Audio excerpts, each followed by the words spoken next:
Many people are surprised to learn that despite its long neck, the giraffe has only 7 vertebrae, exactly the same number as man and most other mammals.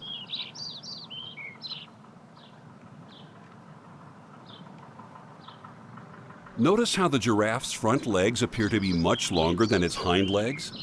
It's just an illusion. The fact is, the front legs are only slightly longer. Also, notice how the giraffe walks, moving both legs on one side forward at the same time.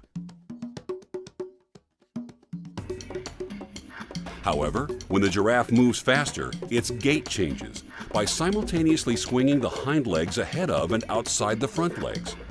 This allows giraffes to reach speeds of 35 miles an hour.